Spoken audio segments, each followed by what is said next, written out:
ছাত্ৰ ছাত্ৰীসকল, আজি আমি প্ৰথম চেপ্টাৰৰ পৰৱৰ্তী বিষয়টো আলোচনা কৰিম আৰু সেই বিষয়টো হৈছে আগমনৰ প্ৰয়োজনীয়তা। এইটো বিষয়ত আমি পঢ়িব লাগিব যে আগমন তৰ্কবিজ্ঞানত কিয় প্ৰয়োজন সেই সম্পৰ্কে আমি পঢ়িব লাগিব। আমি তৰ্কবিজ্ঞানৰ সংজ্ঞা হিচাপে কি পাইছিলোঁ যে তৰ্কবিজ্ঞান হৈছে অনুমান সম্পৰ্কীয় বিজ্ঞান।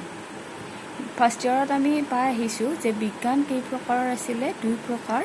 এটা হৈছে বিষয়নিষ্ঠ বিজ্ঞান আৰু আনটো হৈছে আদৰ্শনিষ্ঠ বিজ্ঞান। তৰ্কবিজ্ঞানটো কোন প্ৰকাৰ বিজ্ঞানৰ লগত জড়িত আছিলে? আদৰ্শনিষ্ঠ বিজ্ঞানৰ লগত জড়িত আছিল।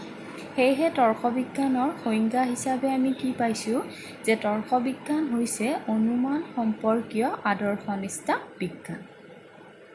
তৰ্কবিজ্ঞানৰ এটা বিশেষ আদৰ্শ আছে আৰু সেই আদৰ্শটো হৈছে সত্যতা। জ্ঞানৰ সত্যতাই হৈছে তৰ্কবিজ্ঞানৰ আদৰ্শ। তৰ্কবিজ্ঞানৰ উদ্দেশ্য আমি পাইছিলোঁ যে তৰ্কবিজ্ঞানৰ উদ্দেশ্য হৈছে অনুমানৰ জৰিয়তে সত্য বা যথাৰ্থ জ্ঞান লাভ কৰা। আমি সত্যতা কেই প্ৰকাৰৰ পাইছিলোঁ? দুই প্ৰকাৰৰ পাইছিলোঁ। এটা হৈছে আকাৰগত সত্যতা আৰু এটা বস্তুগত সত্যতা। আমি আগৰ ক্লাছত আগমন আৰু নিগমনৰ পাৰ্থক্যৰ বিষয়ে আমি পঢ়িছিলোঁ।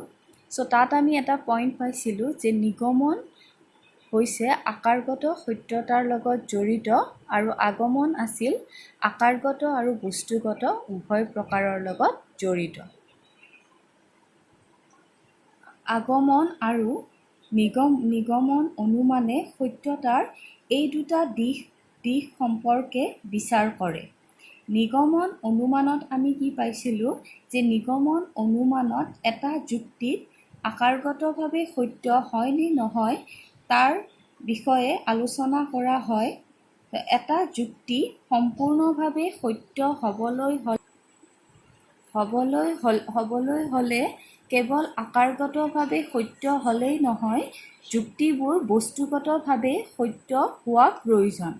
যুক্তিৰ বস্তুগত সত্যতা নিৰূপণৰ কাৰণে আগমন অনুমানৰ ওপৰত নিৰ্ভৰ কৰিবলগীয়া হয়। কাৰণ নিগমনৰ লগত আগমন যুক্ত হ'লেহে তৰ্কবিজ্ঞানে ইয়াৰ আদৰ্শ পূৰ্ণ সত্যতা লাভ কৰিব পাৰিব। গতিকে প্ৰথমতে ক'ব পাৰি যে কোনো এটা যুক্তিৰ আশ্ৰয় বাক্যবোৰ বস্তুগতভাৱে সত্য হয় নে নহয় ইয়াক প্ৰতিষ্ঠা কৰিবলৈ আগমন অনুমান অত্যন্ত প্ৰয়োজন। ইয়াতে আশ্ৰয় বাক্যৰ বস্তুগত সত্যতাৰ কথা অহাৰ লগে লগে আমি বচনৰ কথা জানিব লাগিব। কাৰণ প্ৰত্যেক আশ্ৰয় বাক্যই কি হয়? একোটা বচন হয়। আমি ফাৰ্ষ্ট ইয়াৰতো পাইছিলোঁ যে পৰিমাণ অনুসৰি বচন আমি দুই প্ৰকাৰ পাইছিলোঁ। এটা হৈছে সাৰ্বিক বা সামান্য আৰু আনটো হৈছে বিশেষ বচন। বিশেষ বচনৰ বস্তুগত সত্যতা নিৰূপণৰ ক্ষেত্ৰত আমি অভিজ্ঞতাৰ সহায়ত নিৰূপণ কৰিব পাৰোঁ, কিন্তু সামান্য বা সাৰ্বিক বচনৰ ক্ষেত্ৰত আমি অভিজ্ঞতাৰ জৰিয়তে বস্তুগত সত্যতা নিৰূপণ কৰিব নোৱাৰোঁ। কাৰণ সামান্য বা সাৰ্বিক বচনত কি হয় যে অতীত, বৰ্তমান আৰু ভৱিষ্যত সকলো দৃষ্টান্তকে সাঙুৰি লোৱা হয়। তেনে ক্ষেত্ৰত আমি অভিজ্ঞতাৰ জৰিয়তে অতীত, বৰ্তমান আৰু ভৱিষ্যতৰ সকলো দৃষ্টান্ত আমি পৰ্যবেক্ষণ কৰিব নোৱাৰোঁ। এই প্ৰকাৰ সামান্য বা সাৰ্বিক বচনৰ বস্তুগত সত্যতাৰ নিৰূপণ কৰিবলৈ হ'লে আগমন অনুমান অতি প্ৰয়োজন হয়।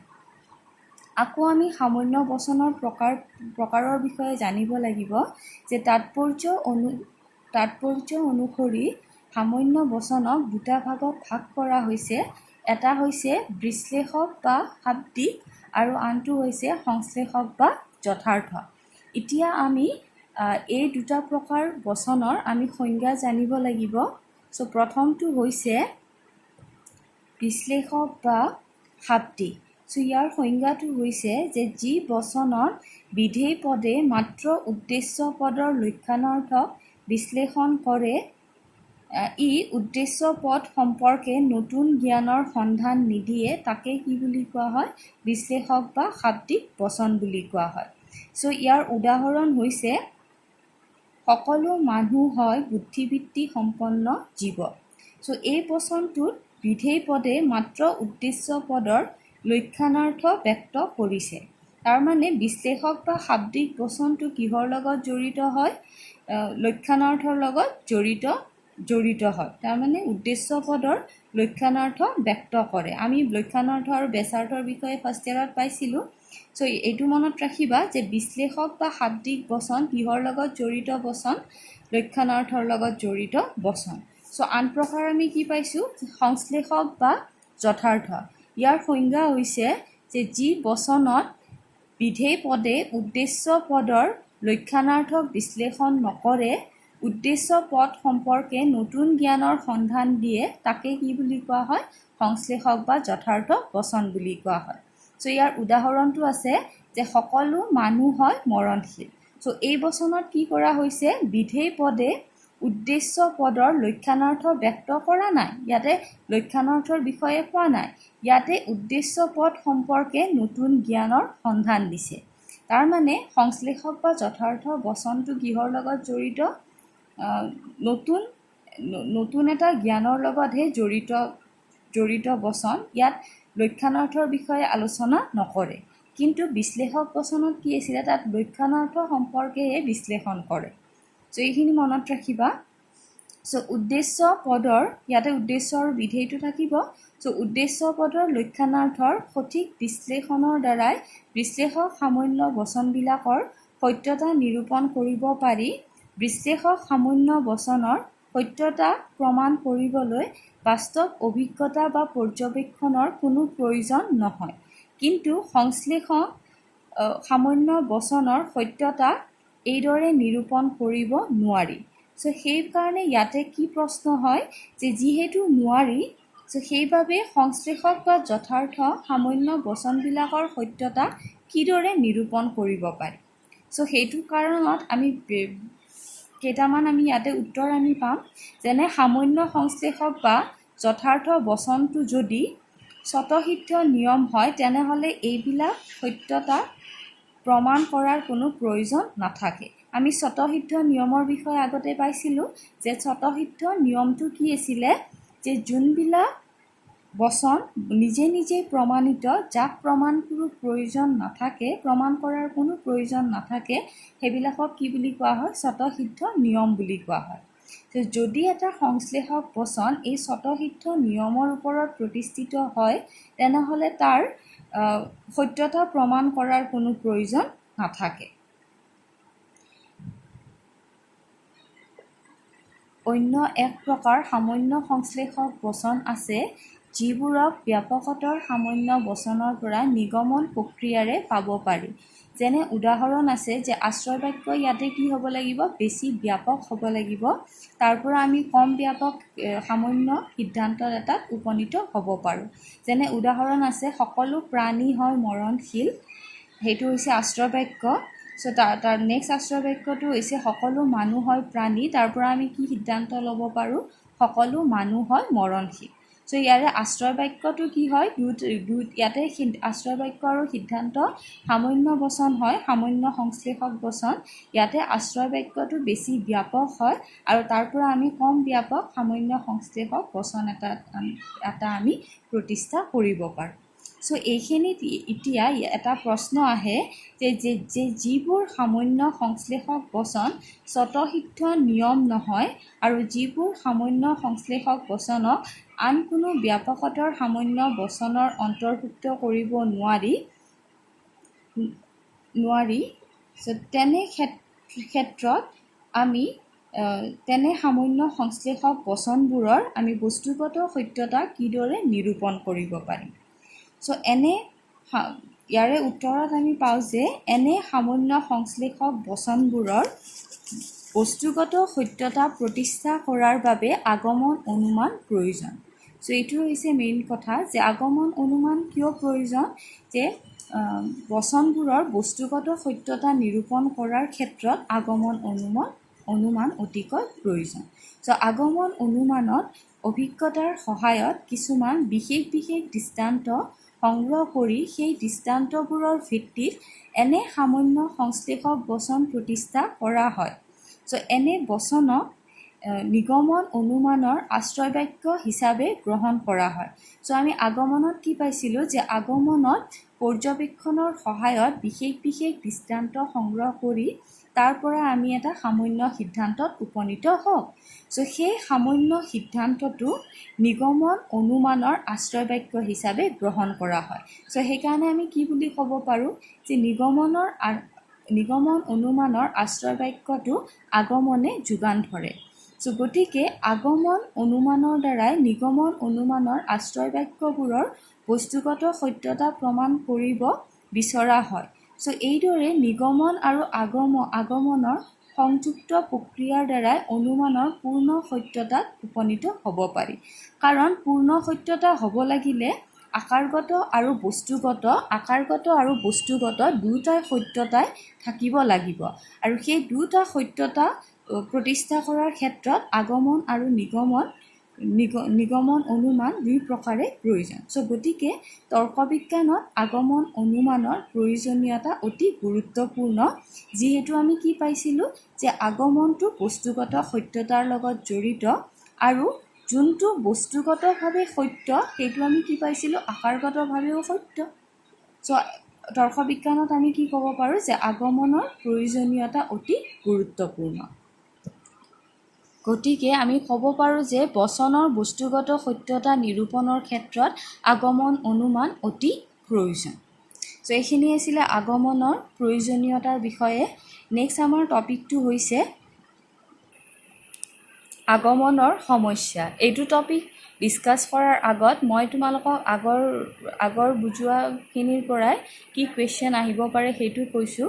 যে ইয়াতে 1 নম্বৰী প্ৰশ্ন থাকিব পাৰে যে তৰ্কবিজ্ঞানৰ আদৰ্শ কি, তৰ্কবিজ্ঞানৰ উদ্দেশ্য কি সেইটো থাকিব পাৰে, জ্ঞানৰ সত্যতা কেই প্ৰকাৰৰ সেইটো থাকিব পাৰে 1 মাৰ্কছত। আৰু ইয়াতে 2 মাৰ্কছৰ কুৱেশ্যন থাকিব যে সংশ্লেষক বা শাব্দিক বচন কাক বোলে, উদাহৰণৰ সৈতে লিখা। নেক্সট থাকিব পাৰে সংশ্লেষক বা যথাৰ্থ বচন কাক বোলে উদাহৰণৰ লগত সেইটো থাকিব পাৰে। নেক্সট বিশ্লেষক বা শাব্দিক বচন কাক বোলে উদাহৰণৰ লগত সেইটো থাকিব। আৰু নেক্সট 4 মাৰ্কছত তোমালোকৰ এটা কুৱেশ্যন থাকিব যে আগমনৰ প্ৰয়োজনীয়তাৰ বিষয়ে ব্যাখ্যা কৰা। চ' এতিয়া মই নেক্সট টপিকটো তোমালোকক বুজাই দিছোঁ, আগমনৰ সমস্যা। আগমনৰ প্ৰয়োজনীয়তাৰ বিষয়ে জানিলা, এতিয়া আছে আগমনৰ সমস্যা কি। আগমনৰ সংজ্ঞাটো জানিব লাগিব। চ' আগমনৰ সংজ্ঞা কি আছিলে যে বিশেষ বস্তু বা ঘটনা সম্বন্ধৰ জ্ঞানৰ সহায়ত সামান্য সম্বন্ধৰ জ্ঞানত উপনীত হোৱা প্ৰক্ৰিয়াই হৈছে আগমন।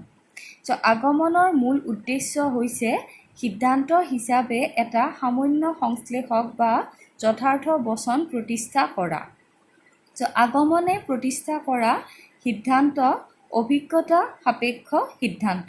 চ' আগমনৰ সিদ্ধান্তটো কিহৰ ওপৰত নিৰ্ভৰ কৰে, অভিজ্ঞতাৰ ওপৰত নিৰ্ভৰ কৰে।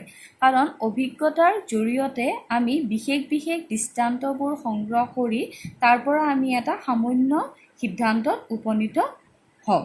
চ' অভিজ্ঞতাৰ পৰা আমি কি পাওঁ যে কেৱল বিশেষ ঘটনাৰ জ্ঞানহে আমি পাব পাৰোঁ।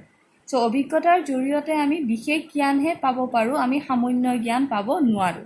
কাৰণ সামান্য জ্ঞান হ'ব লাগিলে অতীত বৰ্তমান আৰু ভৱিষ্যত সকলো দৃষ্টান্ত সাঙুৰি ল'ব লাগিব। কিন্তু এটা মানুহৰ পক্ষে অতীত বৰ্তমান আৰু ভৱিষ্যতৰ দৃষ্টান্ত অভিজ্ঞতাৰ জৰিয়তে পোৱাটো সম্ভৱ নহয়। চ' ইয়াতে উদাহৰণটো দিয়া আছে যে আগমনৰ আমি উদাহৰণটো আগতেই পাইছোঁ যে উদাহৰণস্বৰূপে আছে যে অভিজ্ঞতাৰ পৰাই আমি কি পাইছিলোঁ, ৰাম হয় মৰণশীল, হৰি হয় মৰণশীল, যদু হয় মৰণশীল, এইবিলাক আমি বিশেষ বচনবোৰ পাইছিলোঁ। চ' এইবিলাক বিশেষ সম্বন্ধৰ জ্ঞানৰ পৰাই আমি কলৈকে যাওঁ, সকলো মানুহ হয় মৰণশীল, এনে সামান্য সংশ্লেষক বচন প্ৰতিষ্ঠা কৰোঁ। চ' এই বিশেষৰ পৰাই এটা সামান্য বচন প্ৰতিষ্ঠা কৰাটো এক জটিল কাম। এইটো এটা সহজ কাম নহয়, কাৰণ আমি বিশেষৰ পৰাই যেতিয়া সামান্য বচন এটা প্ৰতিষ্ঠা কৰোঁ, তাত বিভিন্ন ধৰণৰ সমস্যাবিলাক সৃষ্টি হয়। কাৰণ কোনো এজন মানুহৰ পক্ষে অতীত, বৰ্তমান, ভৱিষ্যতৰ সকলো মানুহৰ মৃত্যু পৰ্যবেক্ষণ কৰা অসম্ভৱ। চ' সীমিত দৃষ্টান্তৰ অভিজ্ঞতাৰ ওপৰত নিৰ্ভৰ কৰি প্ৰতিষ্ঠা কৰা সামান্য বচন নিশ্চিত স্বভাৱৰ নহ'বও পাৰে। সেয়েহে এতিয়া আমাৰ ইয়াতে সমস্যাটো কি হ'ব যে আগমনত আমি কি কৰোঁ, বিশেষৰ পৰাই আমি সামান্য বচন এটা প্ৰতিষ্ঠা কৰোঁ। তাৰমানে এটা দৃষ্টান্তৰ পৰা আমি সকলোলৈ যাওঁ ইয়াতে।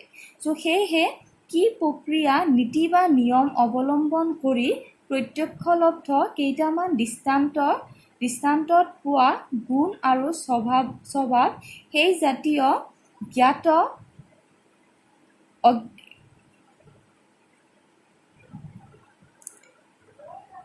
অতীত, বৰ্তমান আৰু ভৱিষ্যতৰ সকলো দৃষ্টান্তলৈ প্ৰসাৰিত কৰি নিশ্চিতভাৱে এটা সামান্য সংশ্লেষণ বচন প্ৰতিষ্ঠা কৰিব পাৰি, সেয়াই হৈছে আগমনৰ সমস্যা।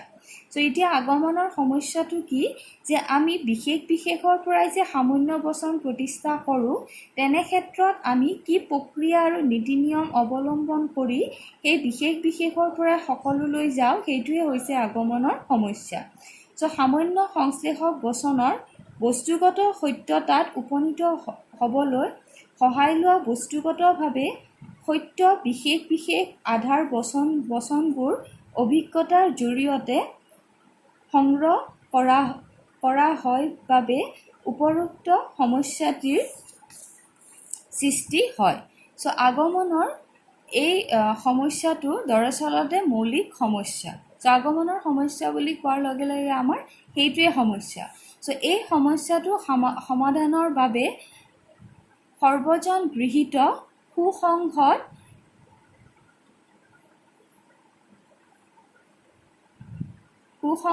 সূত্ৰ উদ্ভাৱন কৰা অতি কষ্টকৰ, যদিও তৰ্কশাস্ত্ৰবিদসকলে সমস্যাটি সমাধানৰ অৰ্থে দুটা মৌলিক নীতি উদ্ভাৱন কৰিছে।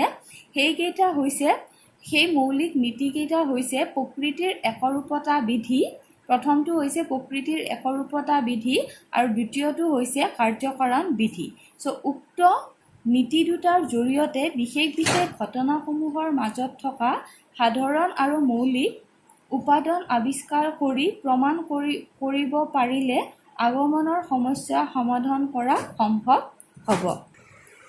চ' আগমনৰ সমস্যা কি পালোঁ আমি, যে কিদৰে বিশেষ বচনৰ পৰাই এটা সামান্য বচন প্ৰতিষ্ঠা কৰিব পাৰি, সেয়াই হৈছে আগমনৰ সমস্যা। বা কি প্ৰক্ৰিয়া, নীতি বা নিয়ম অৱলম্বন কৰি প্ৰত্যক্ষলব্ধ কেইটামান দৃষ্টান্তত পোৱা গুণ, স্বভাৱ সেই জাতীয় জ্ঞাত অজ্ঞাত অতীত, বৰ্তমান আৰু ভৱিষ্যতৰ সকলো দৃষ্টান্তলৈ প্ৰসাৰিত কৰি এটা সামান্য সংশ্লেষক বচন প্ৰতিষ্ঠা কৰিব পাৰি, এয়াই হৈছে আগমনৰ সমস্যা। চ' এই সমস্যাটি সমাধানৰ বাবে আগমনে দুটা নীতিৰ ওপৰত নিৰ্ভৰ কৰে। সেইকেইটা হৈছে প্ৰকৃতিৰ একৰূপতা বিধি আৰু দ্বিতীয়টো হৈছে কাৰ্যকৰণ বিধি। চ' এইখিনি আছিল তোমালোকৰ আগমনৰ সমস্যাৰ বিষয়ে। চ' ইয়াতে তোমালোকে 4 মাৰ্কছত এটা কুৱেশ্যন থাকিব যে আগমনৰ সমস্যাৰ বিষয়ে ব্যাখ্যা কৰা। ইয়াতে 1 মাৰ্কছ বা 2 মাৰ্কছত থাকিব পাৰে যে আগমনৰ সমস্যা কি। 1 মাৰ্কছত থাকিলে তোমালোকে লিখিবা যে কিদৰে বিশেষ বচনৰ পৰা এটা সামান্য বচন প্ৰতিষ্ঠা কৰা হয় অভিজ্ঞতাৰ জৰিয়তে, সেইটোৱে হৈছে আগমনৰ সমস্যা। আৰু 2 মাৰ্কছত হ'লে তোমালোকে এইখিনি গোটেইখিনি লিখিব লাগিব ইয়ালৈকে। তাৰপিছত এই সমস্যাটি সমাধানৰ বাবে আগমনে কোন দুটা নীতিৰ ওপৰত নিৰ্ভৰ কৰে সেইটো কুৱেশ্যন থাকিব পাৰে। তেতিয়া হ'ব প্ৰকৃতিৰ একৰূপতা বিধি আৰু কাৰ্যকৰণ বিধি। চ' আজিৰ কাৰণে এইখিনিয়ে। Thank U.